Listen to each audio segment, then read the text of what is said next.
প্রিয় নেবাইরা মুই যেখানে আইয়ে পড়ছি এটা একটা বিশাল একটা অদ্ভুতুর এই বট গাছ।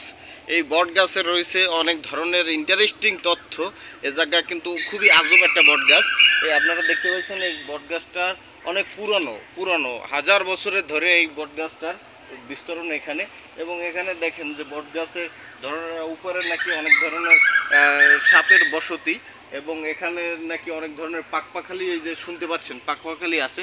বিশেষ করে এটা নাকি অনেক ভয়ানক হয়। এই বট গাছে নাকি কোনো মানুষ উঠতে পারে না। এই বট গাছে যদি কোনো মানুষ উঠে থাকে হের এককালে শেষ হয়ে যায়, আজীবনের তরে এককালে বলে হয়ে যায়। কিন্তু এইখানে কিন্তু আরও কিছু মানুষের কাছ থেকে শোনা গেছে এই অনেক দিন আগে, প্রায় 4-5 বছর আগে এক ভাই এই বট গাছের ওঠার সাহস লইছিল।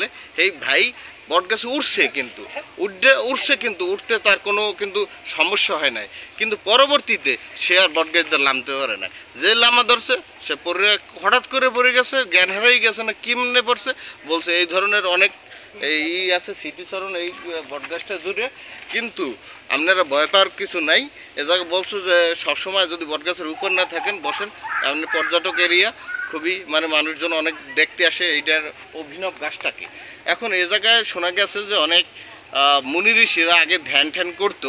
এখনও দেখা যায় কিছু লোকেরা ধ্যান করে। বিশেষ কারণ হচ্ছে এখানে নাকি ধ্যান করলে বা এখানে যদি করা হয় এই বট গাছ নাকি তাদের মনের আশা পূরণ করে।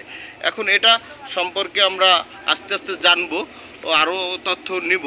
আচ্ছা, আমরা দেখতে পাচ্ছি ভাইকে, যদি উনি ধ্যানের মধ্যেই আছে মনে হয়, কিন্তু তাকে কি জাগ্রত করব? সে গভীর ধ্যানে আছে। এই যে কথাটা বলছিলাম যে জায়গার অনেকেই বলছিল এখানে যদি এই বট গাছের নিচে বসে ধ্যান করে কোনো কিছু চাওয়া হয় তার চাওয়ার মনের আশা পূরণ হয়। এই দেখেন ভাইয়ের চোখে মুখে অনেক কিছু মশামাছি পড়ছে, কিন্তু তার কিন্তু ধ্যান কিন্তু ভঙ্গ হয় না। কারণ বিশেষ করে সে এইটা যে গ্রামের মানুষজন যেটা বলছিলে মোর কাছে আর কি, যে এখানে যা কিছু চাইবে এইটাই পাওয়া যাবে। কঠোরগুলো দেখেন এই জায়গায় হাজার বছরে খালি এই যে এক ব্যক্তি তা না, এরকম মনে করেন অনেক অসংখ্য লোক ধ্যানে বসে এখানে। ধ্যানে বসলেই নাকি এ জায়গা থেকে আপনার অনেক কিছু পাওয়া যায়, এবং আপনার মনে যেটাই চাইবে সেইটাই নাকি পাওয়া যায়, আপনার মনের আশা পূরণ হয়। এবং এটা একটা দুর্গম বিস্তার জঙ্গলের মধ্যে এই বট গাছটা, কিন্তু এই জায়গায় কিন্তু সবাই বসতেও ভয় পায়। ঠিক আছে। আর দ্বিতীয়ত কথা হচ্ছে এই জায়গায় এই বট গাছটা হাজার বছরের পুরনো ঐতিহ্য, যার কারণে দর্শক দেখানোর জন্য মুই আকুল হয়ে আছি। এই বটগাছটার শিকড়গুলো দেখেন, এই জায়গার যে পরিস্থিতি দেখেন, মনে হবে যেন যে এইগুলো বসে আছে।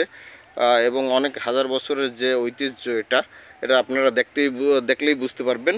মুই তো বিশেষ করে একটু ভয়ও পাইছিলাম যখন কইছে যে এই গাছে কোনো মানুষ যদি বসে থাকে বা উঠে গাছে তাহলে মানুষ মারা যায়। এর জন্য প্রথম ভাবছিলাম কি যাবো কিনা গাছের ধারে, কিন্তু বললে যে গাছের ধারে গেলে কোনো সমস্যা নাই, কিন্তু গাছের উপরে ওঠা যাবে না। গাছের উপরে উঠলেই নাকি নামতে পারে না কেউ। আর এ জায়গায় নাকি শোনা গেছে যে ওই যে প্রাচীন আমলের যে থাকে ওকে কি বলা হয় যে সাপ, অনেকে এখানে নাকি অনেক আগে মানুষ পূজা পার্বণও করছে আর কি, যেটাকে বলা হয় মনসা পূজা।